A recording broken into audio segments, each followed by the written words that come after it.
I've been hanging around no sleep for a while. Some of the first-hand accounts I see here help me with my job. However, other times I can't help but think, how the hell are you still alive? But then I realize that for every account I read of someone who survives, there are usually 3 more cases where someone died because of their stupid mistake. So I'm here to try and keep all of you from being maimed, kidnapped, eaten, or otherwise fucked up by things that make noise in the night. Chances are, you're all thinking, what gives this guy the right to talk to us like this? Well, I've been hunting these things for 29 years. Most people in my line of work don't make it to 10, much less 30. Before you ask, I'm not going to have a party. My point is, I know a lot about this stuff. You have to learn to stay alive. If you have my job, it's not as easy as read the old stories. And that brings us to the first thing I would like to address. Lore. I have an acronym for lore. This little beauty has saved my life. Many times, don't expect to survive an encounter with a creature you know nothing about. And don't expect to survive an encounter with a creature using information from 400 years ago. Not only is it old information, but it's basically a giant game of telephone spanning centuries. If you millennials even know what a telephone is, it's word of mouth, and not to be trusted.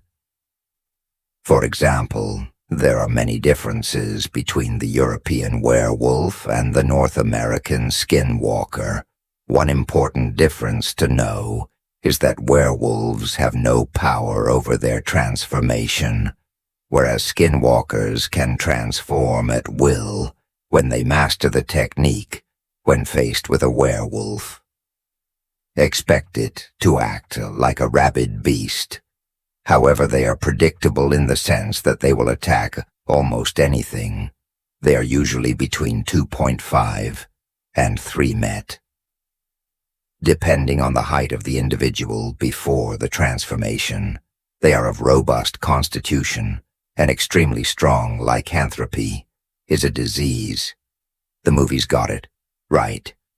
Europe is full of these viruses, transformers, contortion, the genome DNA base. Have you heard of the Black Plague? The same type of disease, only different transformer, and how the disease changes the DNA of the infected person. It can be passed down. Family lines, skinwalkers, however, do not transform due to a disease they use. Blood magic. Hate blood magic. Too much. The tradition of Native Americans speaks of shamans who delved into the dark arts, mainly shape-shifting. The shaman would use the skins of an animal of his choice and change into his form. Well, the tradition is not entirely accurate. As always, skinwalkers can't transform into animals. They blend in with. They are beastmen, humanoids. Most commonly they use a canid. How animal? Why? Because it's blood magic. For the spell to work, the shaman or other idiot playing with forces he doesn't understand must skin the animal he wants to transform into alive. Capturing and skinning a coyote or a fox is much easier than skinning a bear, a deer, or other creature of the woods. So guess what? All you fools think that's a werewolf. Look, honey, it's a werewolf. No, it's not. Let me make some things perfectly clear. Skinwalkers can still maintain their human intelligence after transformation. They are still able to reason. That means opening doors, ambushing prey with bait, evading being filmed and captured, etc. and etc. Firsthand, how dangerous a case of mistaken identity for an experienced hunter. Can I start talking about the danger that a novice hunter runs? I was working with a man named Lincoln Hunter of 8 years. I was only 12 years into my career.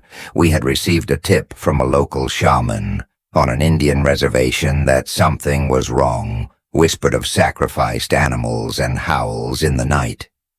Now I knew what it meant, right away. A skinwalker. Nothing I hadn't seen before, my partner. On the other hand, I had never heard of a skinwalker, so I had to give him a crash course in all the basics. Don't use silver. Find some wolf's bane and poison your crossbow and treat it like a human smart. Well, apparently Lincoln followed my advice to the letter. He came to me half an hour later with a wolfsbane plant. He pulled it out of the ground by the roots and stem without any gloves. For those who don't know, the aconite is very poisonous at times. Lethal. Now he hadn't eaten anything, so he had the common sense not to ingest a toxin strong enough to knock out the damn beastmen. But he was still in danger of being affected by the plant. I told Lincoln he had to sit down because of skin contact. The toxin in aconite can cause palpitations, sweating, and disorientation, any of these symptoms, but it means that Lincoln would be easy prey for any skinwalker lurking around. When he was furious, we had agreed to work together and split the bounty on the wolves that surrounded me throughout the forest. But because of his stupid mistake, he had lost the bounty that night. I went into the forest alone. Or so I thought. I set up in a tree. I camouflaged my scent with urine. The skinwalker's urine, to be exact. I was deep in his territory, and his scent was everywhere. I don't know if you've ever smelled skinwalker urine, but it's horrible. Think bleach mixed with wet dog and the smell of stagnant water. The reason the smell is so strong is because the body expels the toxins ingested to cause the change. You're screwing up your body.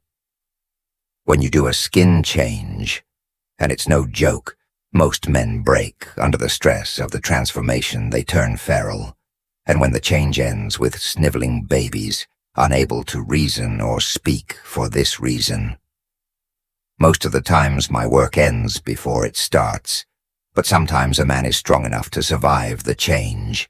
When a man becomes beast and is still able to reason like a human, that is, when skinwalkers are most dangerous. Well, I tracked it to its lair.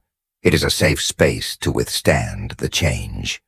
I set up the stand there and waited. Hours passed, and finally I saw a bipedal creature. It looked unsteady and exhausted.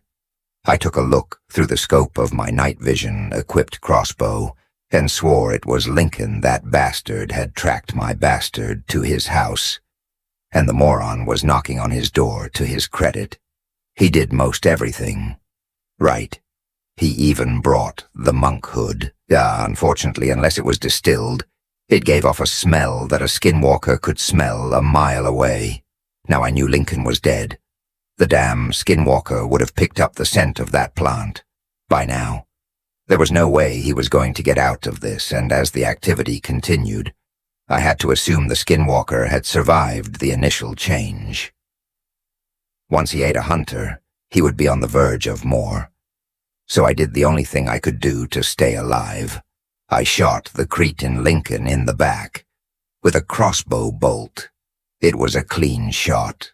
It knocked him down and hit an artery that I would expect his heart rate, already increased from the effects of the poison, would be through the roof, spreading the toxin everywhere. He screamed, he bled and screamed some more, that only made the bastard shake sooner. I could hear a rumble in the underbrush. The skinwalker had come to pay his respects to Lincoln.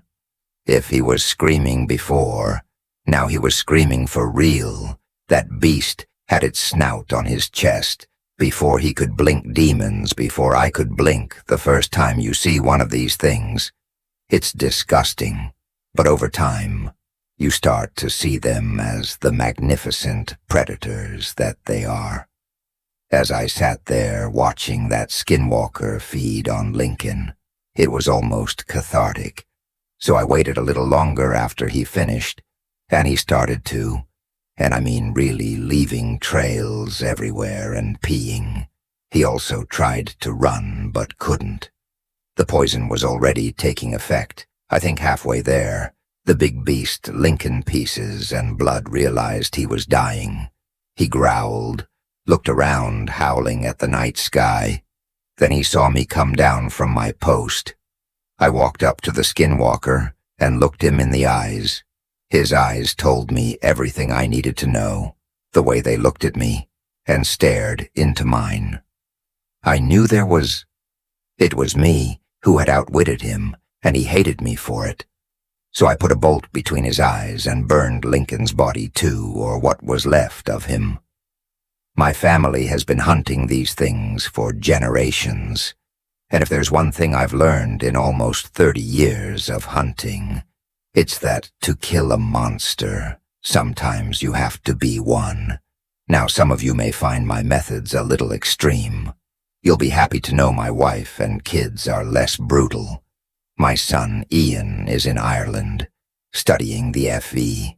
My daughter Atsakiel is in Europe, hunting the real monsters, werewolves, vampires, and the like. My wife Samantha is in Asia, hunting all kinds of monsters. I can't even pronounce most of them. But yes, my brother is in Australia. When God knows, to this redid account. If you have any particular questions, comment on this post. We all get our share of fucked up stories, so we can entertain, educate, and facilitate each other the work. At the same time tomorrow, I will update this, or someone else will, with the region and/or monster more requested. Have a nice day. Oh, and do us all a favor.